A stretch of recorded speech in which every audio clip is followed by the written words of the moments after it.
இதயத்தில் வலியோடு நொந்து போயிருக்கிற ஒவ்வொருவருக்கும் தான் இந்த பதிவை முழுசாக கேளுங்க. பதிவின் முடிவில் உங்களோட இதயம் உங்கள் வலிகளை தாங்க எவ்வளவு துணை செய்துன்னு உங்களுக்கு புரியும். கவிதையின் பெயர் ஏனென்றால். எண்ணங்களை ஏறெடுக்காதே, ஏனென்றால் அவை ஏக்கங்களாய் மாறிவிடலாம்.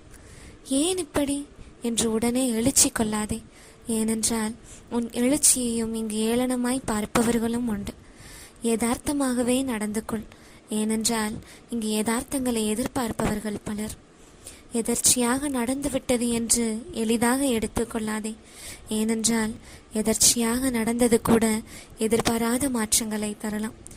ஏனி மரம் என்னும் வாழ்க்கையில் ஏறிக்கொண்டே இரு, ஏனென்றால் உன் ஏற்றங்களை தடுக்கவும் 7 பேர் இருக்கிறார்கள். அந்த 7 பேரை தேடி அலையாதே, ஏனென்றால் அவர்கள் வாழ்க்கையின் இலக்கை எட்டி பிடிக்கும் நேரம் பார்த்து தட்டிவிடவும் தயாராயிருப்பார்கள். தளர்ந்து விடாதே, தாங்கி பிடிக்க நான் இருக்கேன். இப்படிக்கு உன் இதயம்